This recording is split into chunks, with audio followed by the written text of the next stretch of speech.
La paix soit sur vous et la miséricorde d'Allah subhanahu wa ta'ala et sa bénédiction. Dans cette vidéo, Inch'Allah, bi'ivnillah, nous allons parler de la peine de mort. Comme on le sait, la peine de mort fait partie de la loi divine, de la loi d'Allah subhanahu wa ta'ala, de Sharia. Et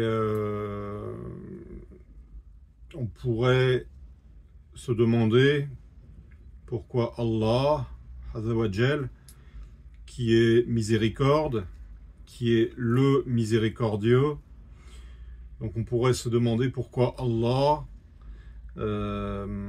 applique un châtiment aussi dur et aussi radical, alors qu'il est miséricorde.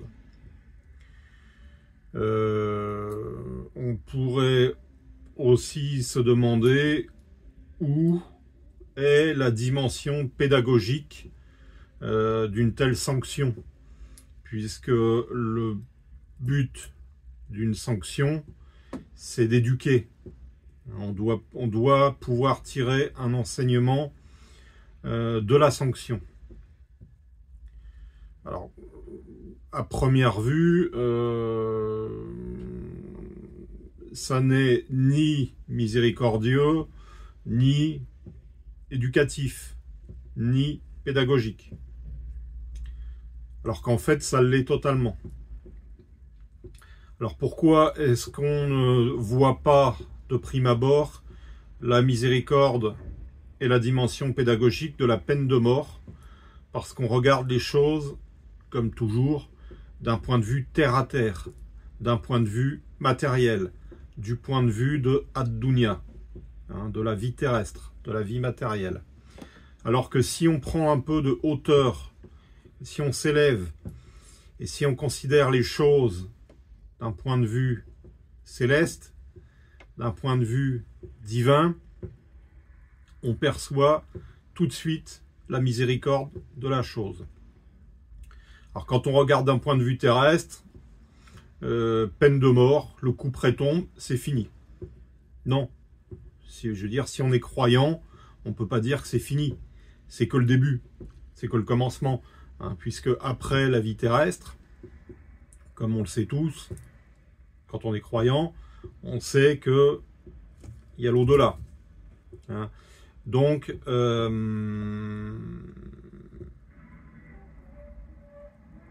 on peut voir le châtiment suprême, la peine de mort, comme on peut et on doit voir donc la peine de mort comme une purification. C'est-à-dire que ce châtiment, ça va être comme un bain à l'eau bouillante qui va purifier en partie le serviteur. Et cette purification terrestre va lui enlever des tourments de la tombe, va alléger son séjour en enfer. Donc, c'est une miséricorde. C'est une miséricorde. Et priver quelqu'un de cette miséricorde, en se disant « Oh, allez, on va faire preuve de mansuétude, de miséricorde, on va pas l'exécuter ». En fait, c'est tout le contraire, puisqu'on lui retire la grâce et la miséricorde que recouvre la peine de mort. Donc il faut vraiment voir la peine de mort comme une purification, comme un nettoyage et comme un salut. Je vais profiter de cette vidéo puisque j'ai pas beaucoup de temps pour faire des vidéos en ce moment, pour évoquer un autre sujet. le sujet du zikr. Alors, on s'imagine tous que parce qu'on fait 30 minutes de zikr après la prière de l'aube, ou parce qu'on compte sur ses doigts, toujours après la prière, hein, Subhanallah, Alhamdulillah, Allahu Akbar, là, on fait ça sur ses doigts. On s'imagine tous qu'on fait le zikr. C'est bon, j'ai fait mon zikr. Non, c'est pas ça le zikr. Ça équivaut à faire du vélo avec des roulettes. Hein, c'est-à-dire, autant dire qu'on ne sait pas faire du vélo. Et s'agissant du zikr, autant dire qu'on ne sait pas faire le zikr. Ça, c'est ce que j'appelle le petit zikr. Et l'objectif à atteindre, c'est le grand zikr. Le vrai zikr. Le vrai zikr, c'est le zikr permanent. C'est un degré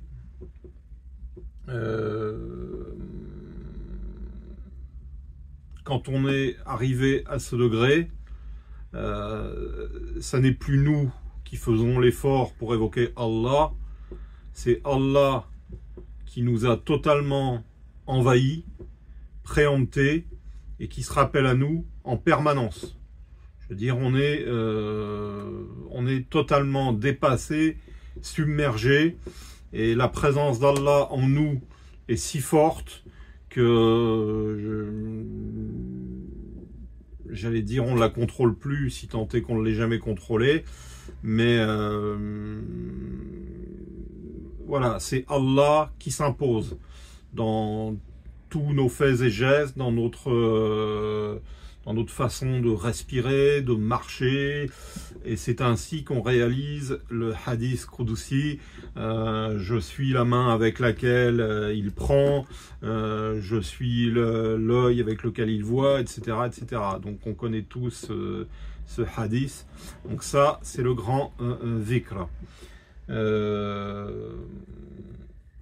Alors ça ne signifie pas qu'il ne faut pas pratiquer le petit zikr.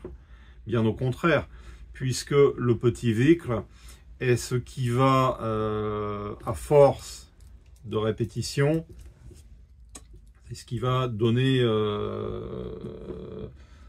l'énergie, c'est ce qui va impulser l'élan pour le grand zikr. Donc il faut faire ce petit zikr, hein, donc après la prière on compte sur ses doigts, on fait tasbih. Si on a un shir qui nous a prescrit un zikr 30 minutes après la prière de l'aube, on le fait, et à force de le faire, la mayonnaise va prendre, si je puis m'exprimer ainsi, et on finira par être totalement envahi par la présence d'Allah, si tant est qu'on en ait une intention sincère. Donc il ne s'agit pas de dénigrer ce petit zikr. Ce que je veux dire, c'est qu'il ne faut pas s'en contenter, et il ne faut pas s'arrêter à ça, et il faut être bien conscient que c'est un tremplin pour nous amener au vrai zikr, au zikr permanent, celui par lequel Allah subhanahu wa ta'ala nous envahit totalement. Hein, puisque au final, on croit qu'on chemine, mais on chemine pas du tout. Hein, c'est Allah qui veut son serviteur, qui désire son serviteur. Il va le préempter, et il va s'en saisir, et il va l'envahir totalement. Hein, donc, mais tout ça, ça part d'une niya, ça part d'une intention. Hein, et après, Allah va nous faire cheminer, puisque c'est pas nous qui cheminons de notre propre initiative. On est intégralement et entièrement pris en charge. Et il arrive de toute façon un moment où on sent bien qu'on ne contrôle rien, qu'on est complètement dépassé et submergé. Hein, et jusqu'au moment où je veux dire, on n'est plus capable soi-même de la moindre initiative.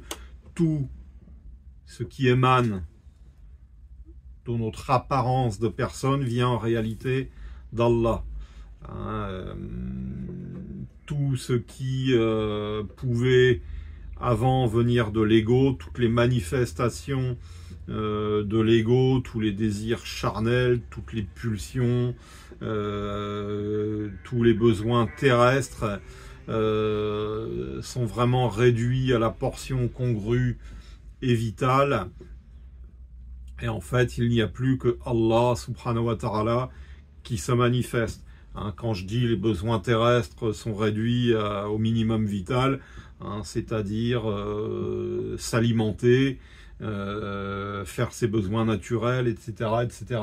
Donc la partie propre, le proprium, la part d'identité, elle est vraiment réduite à ça, puisque pour tout le reste, c'est Allah qui dirige notre apparence de personne, puisqu'on n'est qu'une apparence, et ce faisant, en se manifestant ainsi, Allah se sert de nous pour rappeler sa présence aux créatures et aux humains. Et c'est ainsi qu'on devient une Qibla, qu'on rappelle aux autres Allah. C'est parce que Allah, subhanahu wa ta'ala, a jeté son dévolu sur nous, nous a envahis, et on n'y peut rien. Voilà, c'est comme ça. C'est Allah qui décide. Allah, il fait ce qu'il veut, comme il veut, quand il veut.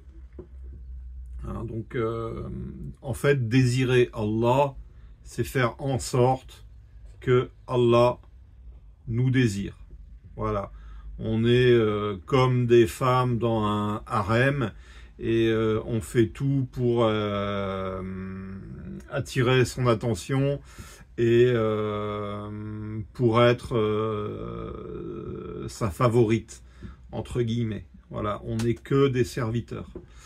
Et le but, c'est que Allah nous choisisse, jette son dévolu sur nous, et